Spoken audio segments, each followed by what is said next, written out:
नमस्कार, आप देख रहे हैं वीके न्यूज। मैं हूं सुनील राउत। सोनिया गांधी के सपने पर क्या शरद पवार ग्रहण लगाने जा रहे हैं और अब क्या राहुल गांधी कभी प्रधानमंत्री नहीं बन पाएंगे?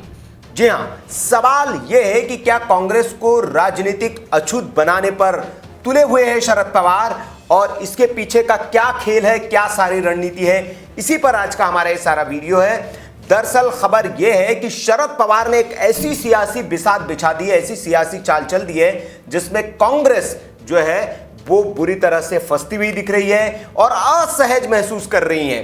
जी हां, शरद पवार ने आज एक बैठक बुलाई है। जी हां, विपक्षी दलों की एक बैठक बुलाई है, लेकिन इस बैठक में कांग्रेस पार्टी को न्योता नहीं मिला है।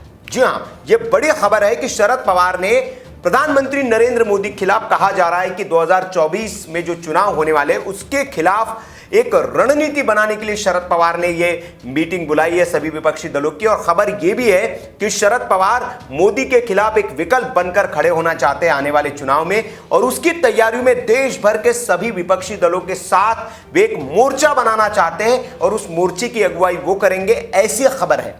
लेकिन इस बैठक से कांग्रेस पार्टी को दूर रखा गया है, उसे राजनीतिक अछूत बनाकर उसे न्योता नहीं दिया गया है। यह बड़ी खबर है। और इसके बाद खबर यह भी है कि सोनिया गांधी भी एक्टिव हो गई है और बहुत दिनों से जो कांग्रेस में खींचातानी चल रही है उसके बाद सोनिया गांधी ने एक एक्टिवनेस दिखाते हुए अपने सभी राज्यों के अध्यक्षों और महासचिवों की एक बैठक बुलाई है और आनन फानन में वो बैठक करेगी। लेकिन खबर यह है कि शरद पवार ने ऐसा क्यों किया और शरद पवार की मंशा क्या है। आपको कुछ दिनों से खबरें भी आ रही होगी कि पिछले 10 दिनों में शरद पवार ने जो रणनीतिकार है, चुनावी रणनीतिकार प्रशांत किशोर, उनके साथ बैठकें भी लगातार शरद पवार की चल रही है और 2 बार 10 दिनों में पिछले उनकी बैठक शरद पवार के आवास पर हो चुकी है प्रशांत किशोर की।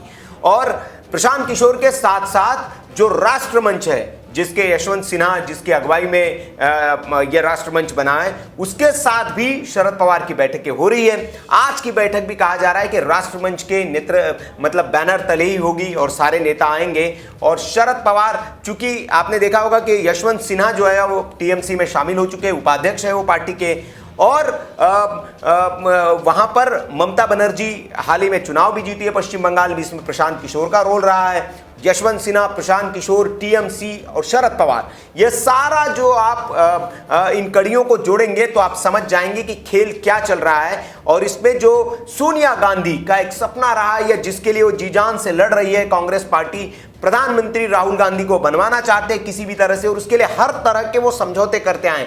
छोटे छोटे दलों से उन्होंने राज्यों में समझौते किए और तमाम तरह के वो आइडियोलॉजिकल उन्होंने बलिया भी दी, चाहे शिवसेना से गठबंधन करने का मामला हो महाराष्ट्र में। उसके बाद अब शरद पवार जो बड़ा खेल करते हुए दिख रहे हैं और कांग्रेस या सोनिया गांधी का जो एक सपना है कि राहुल गांधी को जैसे तैसे कैसे भी प्रधानमंत्री बनाया जाए, तो अगले बार तो 2024 के चुनाव में तो ये संभव नहीं दिख रहा है, क्योंकि कांग्रेस पार्टी की हालत क्या है देश भर में किसी से छिपा हुआ नहीं है। राज्यों से लगातार जनाधार घटता जा रहा है, कई राज्यों में सरकार जो थी वो गिर चुकी है और जो जहां है वहां भी तिकड़म चल रही है, वहां पर भी खेमेबाजी हो रही है, गुटों में बटी हुई है पार्टी। चाहे पंजाब की बात ले ले, राजस्थान की बात ले ले, हाल ही में जहां चुनाव हुए, असम वहां की बात कर ले या फिर केरल की बात कर ले, सब जगह पार्टी में बगावती सुर फूट रहे हैं। नेता जो है आला कमान के पर सवाल उठा रहे हैं, नेतृत्व पर सवाल उठा रहे पार्टी नेतृत्व पर। और ऐसे में शरद पवार ने जो दाव खेल दिया है वो सोनिया गांधी को परेशान करने वाला है, कांग्रेसियों को परेशान करने वाला है, क्योंकि साफ तौर पर जाहिर है कि राहुल गांधी की जो मंशा है या जो कांग्रेस पार्टी की मंशा है या जो सोनिया गांधी की मंशा है, उसके खिलाफ कहीं ना कहीं ये पूरी एक चाल है। और इसीलिए कांग्रेस पार्टी को इस बैठक से दूर रखा गया है कहीं ना कहीं, क्योंकि कांग्रेस की अपनी महत्वाकांक्षा है, वो चाहती है कि राहुल गांधी प्रधानमंत्री का फेस हो और बाकी विपक्षी दल ये जानते हैं कि ये संभव नहीं हो सकता है कि राहुल के नेतृत्व में ये चुनाव जीता जा सके या मोदी को टक्कर दी जा सके।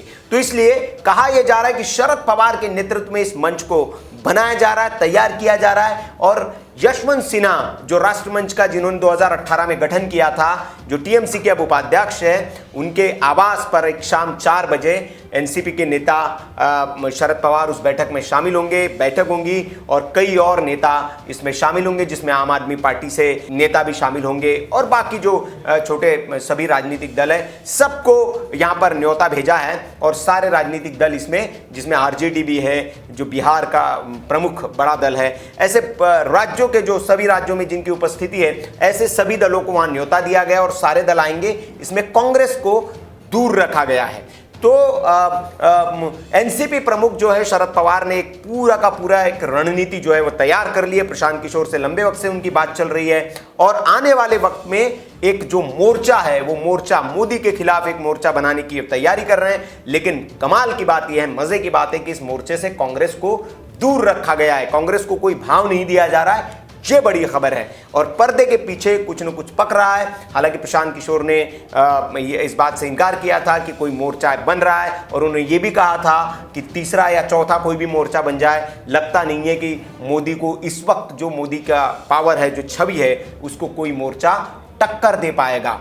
तो लेकिन बड़ी खबर जो ये है कि शरद पवार जो है बड़ी राजनीतिक चाल चलते हुए दिख रहे हैं और उस चाल में, उस सियासी दांव में सोनिया गांधी बिल्कुल असहज अपने को महसूस कर रही है और वो भी एक्टिव हो गई है। उन्होंने भी अपने नेताओं की एक बैठक बुलाई है, लेकिन क्या उस बैठक में कुछ हो पाता है? क्योंकि जिस तरह से कांग्रेस की हाल के दिनों में हालत है वो किसी छिपी नहीं हुई है। नेता बेलगाम हो चुके हैं, कुछ भी बयान दे देते हैं। कलीगाम वाकया ले ले, जब अभिषेक मनु सिंघवी ने योग पर ऐसा बयान दे दिया जिसमें पार्टी की बड़ी किरकिरी हुई और पार्टी को जवाब देते नहीं बना, उनके प्रवक्ताओं को जवाब देते नहीं बना।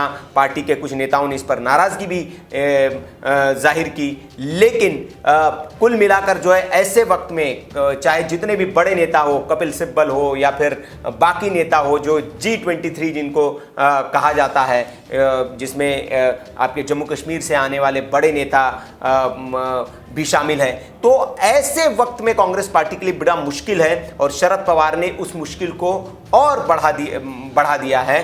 तो अब देखना होगा कि कांग्रेस का इस पर क्या स्टैंड होता है। लेकिन इससे तो साफ हो गया है कि जो कांग्रेस की मंशा है या जो सोनिया गांधी का सपना है कि राहुल गांधी किसी तरह प्रधानमंत्री बन जाए, तो बाकी विपक्षी दल जो है वो ये होता हुआ नहीं देख रहे हैं और एक नया नेतृत्व में एक मोर्चा वो तैयार करने में जुट गए हैं। तो 2024 में जो कहा जा रहा था कि राहुल गांधी के नेतृत्व में चुनाव लड़ा जाएगा, तो इसकी अटकलों पर अब विराम लग गया है, क्योंकि बाकी जो विपक्षी दल है वो साफ तौर पर अगर शरद पवार के साथ जा रहे हैं और वहां पर कांग्रेस को न्योता नहीं दिया गया है, तो इसका मतलब साफ है कि नेतृत्व जो है वो मोदी के खिलाफ जो एक मोर्चा बनेगा उसमें से कांग्रेस दूर ही रहेगी, या फिर कांग्रेस आती है तो उसकी अपनी शर्तों पर उसे आना होगा कि चेहरा जो होगा प्रधानमंत्री का वो कोई और होगा। तो इस खबर पर आपकी जो भी राय है वो आप कमेंट बॉक्स में हमें जरूर बताएं। वीडियो अच्छा लगा हो तो लाइक करें, शेयर करें और ऐसी खबरों के लिए आप देखते रहिए वीके न्यूज़। नमस्कार।